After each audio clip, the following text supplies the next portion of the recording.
Welcome back to Eatmovelift Reviews. On today's episode, we're looking at teardrops.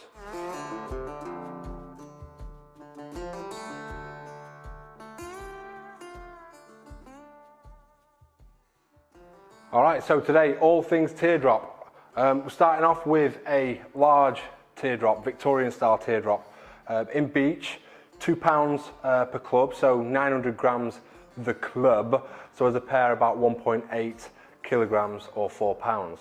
The length of this club is 61 centimeters, so that makes it 24 inches or 2 foot in length. So it's a long one, yeah, it's a fairly long club, and because it's long and it's a teardrop, it's got all the weight up at the business end. Okay, so that's obviously going to have an effect on the moment of inertia. It's going to have an effect on the feeling in your hand. All right, so even when you sort of been swinging a little while and all of a sudden you get something a bit longer and weight all in the end, it's certainly going to have a different feel, especially when you're going into transitions and maybe when you're changing grips for certain exercises. It might feel a bit different. It's moving faster. You have to think a bit quicker. So in terms of sort of level of skill required to swing a pair of these, well, would I call it a beginner's club? No. Does that mean beginners can't swing it? No. I'm not your mum and I'm not your dad, so I'm not here to tell you what you can and can't do. I would, however, make a recommendation that if you are a beginner or if you're new to club swinging and you think these look really cool and I want a pair, crack on and buy them for me, because eventually if you stick with it you're going to get there where you're swinging them beautifully. But in the meantime, just swing one at a time, okay? Because obviously they're picking up quite a lot of speed and there's quite a lot of force going on, and if you've got two coming down in that frontal plane and they go whammo, it's not going to be good for the clubs, or it's not going to be good for you. The other thing that will tend to happen is, because you're going to be fearful of that happening, you end up starting to do this sort of stuff and moving forward and trying to avoid, and that's bad practice as well. So in order to avoid that, we make sure that when we start with a teardrop, we obviously, regardless of what weight it is, go through all your stages in terms of your transitions and your movements with one club, and then once you've got the hang of it and you've got the feel of it and you've got an awareness of how the club's reacting in your grip and how it works, then you can go to the spicier two club exercises. To start with, I'm just going to start doing some single arm swipes, and you can see the benefit of having a long club now is, if you're always used to doing your wrist circles with open palms and sort of using the ring grip in your thumb or what have you, absolutely fine, no problem with that. You're still allowing your wrist to go through a range of motion. But what we can take advantage of now with these is we can keep that hand on the club a little bit more and really let the club help us to get through that full description of the circle, the wrist circle there in this sagittal plane, as nice and close to sort of perpendicular as possible. So if we've got it going straight up and down, and it's pretty much working that sagittal plane at 90 degrees to the floor, looks good. Yes, I can tidy it up by loosening my grip, but I want to take advantage of the length of the club, and if I have to move my elbow in a little bit, soften my wrist and make my wrist work through a full range of motion, I'll do that. The weight of the club being at the end of a longer lever is helping me to do that. If you haven't got the mobility, then I wouldn't recommend using heavy weight at the end of the club to do that. But if you have, it's going to give your wrist a really nice workout. You go inward and outward, but you're keeping your hand on the club. You can see wrist doing a hell of a lot of work there, yeah, going through its full range of motion, and you're in control. You've got fingers on, everyone's happy.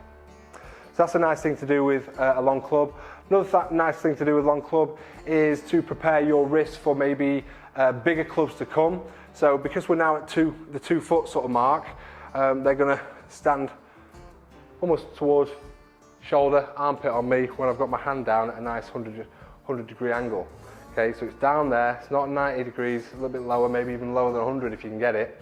Yeah, but I'm looking to try and keep the club either vertical or coming back toward me slightly, and I'm just keeping it nice and close to my center. Yeah, so the idea here is that we're conditioning wrists. So if you're getting used to maybe just going into a meal turn, we're just going to push the club over the top. Yeah, we want the club to stay close to you. You're getting conditioned to do that. Yeah, so before adding weight and you're just building proprioception, you're building an understanding of where the club is in space, you're understanding how much grip to put in and more importantly how much grip not to put in. And you can also, with these flat buttons, put your finger underneath, so you've got that balance point. So again, another good benefit for these, even for sort of more novice swingers, if you use them appropriately and start conditioning your wrist, they're a great balancing tool. And you can see, look, once I've got that little finger, if I want to use that little finger, I've got that balance point, just balancing on my little finger there. Yeah, so I can use that as a little practice drill if I want to. Just hold that on my little finger, and you can see then if it's balanced on the little finger, I don't have to use a hell of a lot of grip at all. So I'm not gripping the life out of it. Got that balance, nice and low, stays centered, finds its level, easy peasy. So I can just get used to just proprioceptively knowing where I am in space, etc. Okay? So another benefit of using these clubs. The other big benefit I like to think of when I'm using heavier teardrops, or any teardrop, is the benefit that I can use that pendulum movement. And that pendulum movement is going to allow me to do certain transitions. If I'm there, for example, and I was using the other hand independently, I've got options. I can follow it, or I can hold that, and then I can go into an alternating pattern. And I've got the option all the time just to practice that pendulum with one arm. It gives me so many options of what I want to do, and I've got that feeling of I can change direction anytime. And I'm using the natural pendulum and the natural sort of potential energy, which obviously with gravity, along with gravity, becomes kinetic energy and allows that to move. And as it accelerates and decelerates, I can just manipulate that simply. Pick up 2 clubs. Here's a nice little drill we can work on. So I'm going to take it from this position where they're down by my side. I'm just going to use the rings of my fingers, rings of my thumb as I come up. Just pin them between thumb and the side of your fingers up near your armpits. Once you've got into that position, you're then just going to put the clubs onto your back of your body. Simple. Pull them out and down, nice and low, and we can just get into that position, used to holding them in that same low position. Show you one more time. Start nice and low. From a saber grip, you're going to go inverted ring to the back side of your body and pull them down. One more time. Saber grip, inverted ring, back of your body, hammer grip and pull them down. Saber grip, inverted ring, back of your body and pull them down. Okay, nice little drill, just getting you used to controlling clubs and understanding where they are in relation to your body. In terms of them pendulums, if I look at the predictability of a 1, 2, it gives me that kind of confidence to know with these clubs that it's kind of going to come back in the timing. They become such a predictable club, and they're just a lot of fun. If you're starting to learn to count and you're doing maybe 1, 2, 1, 2, 1, 2, 1, 2, you can really let the clubs do the work for you and slow everything down to allow you to really understand them times. 1, 2, 1, 2, 1, 2, 1, 2, 1, 2, and you get the idea. So when we're thinking about the benefits of these, yes, they are an advanced club really. You don't want to be doing sort of a heart-shaped wing coming across and nearly smacking the clubs. It's going to be not a good day at the office. So try and avoid sort of, doing anything daft if you first get these. As tempting as it might be, swing 1, get used to how it feels swinging 1, and then get all the benefits from going with 2. If I put some of those pendulums together, I can do cascading pendulums, which sort of moves the clubs down and round and together. And you can see we can do it forward, we can do it backwards.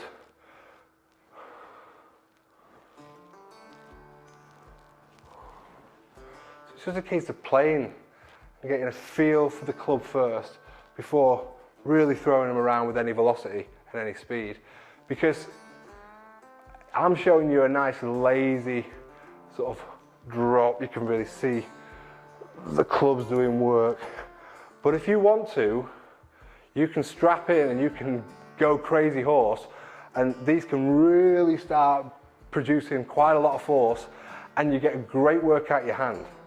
However, if you're not skilled, chances are clubs going flying, clubs hit each other, even worse, you hit yourself with one of these. Blunt force trauma with kind of a kilogram of weight on the end of a 2-foot lever is going to be painful. So just take your time with them. As I say, sometimes the more simple exercises are just great to get that feeling of traction with these clubs. So I can sort of get that idea of, it just feels so light, the club just wants to do the work for me, yeah? So I don't always have to do the super complex. Of course, if you want to, you can get into different kind of movements, like your snakes, and of course it's going to be perfect for your snakes. In terms of moving one club behind and working up those movements, you've got to remember, because they're longer, you've really got to be prepared to make sure the club goes vertical on that back side. So you can see the club really goes up and vertical, and there's a lot of work from a wrist and maybe coming in a little elbow as well to help it. But not at the end knob twirling, hands are on, fingers doing work, flexion at the wrist.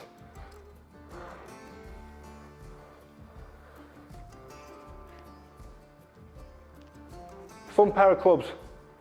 So again, 2 pound in weight each, 61 centimeters long or 2 foot in length, 24 inches. The stem, the main part of the handle, is 3/4 of an inch thick, so a really pleasant to hold. They're made from beech. They've got a nice flat button, and they're currently online and on Stablefords website for 100 quid, so an absolute bargain for a set of 24-inch Indian clubs. Teardrops like this are just a joy to swing, but make sure you've proven proficiency with one before you start launching to about. So to finish today's review, we're going to look at the smallest pair of teardrop clubs that Stablefords produce.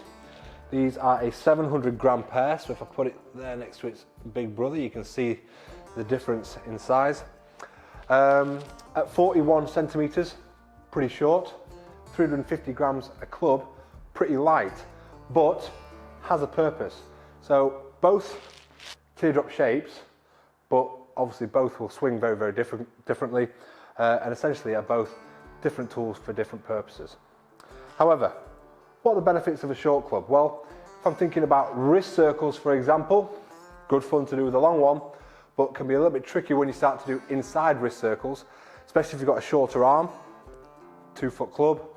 If your arm's less than 2 foot, it's going to get a bit scary. You can see that my arms are pretty long, but if I come on the inside, you're always coming towards your body, always coming towards your head. So you have to be aware. You have to maybe think about using a different club for that particular movement. Because they're only short, because they're only light, they would be an excellent club for children to start Indian club swinging with. But they are small and they are light, but the handle on this is actually about 1/8 of an inch wider than the handle on the bigger club. That's going to be a benefit to small hands because they're going to get some feedback, but it's going to be some feedback relative to a small club. So I think if they've got shorter levers, they're going to have a far better time swinging with a shorter club than they would with a long club. So that's another benefit. Great for kids. Third benefit, I would say, is if you're thinking about maybe mixing your grips up and you're changing your grips, this is going to be a nice club to maybe practice some ice pick stuff with. So as you're coming across in that frontal plane using the ice pick movement or the ice pick grip, it's going to keep, because it's nice and short and relatively light, it's going to give you confidence through the movement. It's also going to keep the danger area out and away from you. So introducing new grips with a bit more confidence. So 3 reasons why small teardrop clubs can be a good addition to your collection as well. If you've got any comments about today's review, please leave those comments in the description below. If you're looking to buy Indian clubs and you want to check out the catalogue on Stablefords website, the link will be in the description below. You can also follow Stablefords on social media. Links will also be in the description. And be sure to join us in a fortnight's time, where I'll be reviewing more clubs from the collection with these clubs on the back wall: £1.5, £2, £2.4 and a £4 pair. So I'll be swinging those next time, giving you some tips and ideas on how you can maybe look at investing in your own collection moving forward. If you've got any comments, leave them down below. But until next time, thanks for joining. Swing on.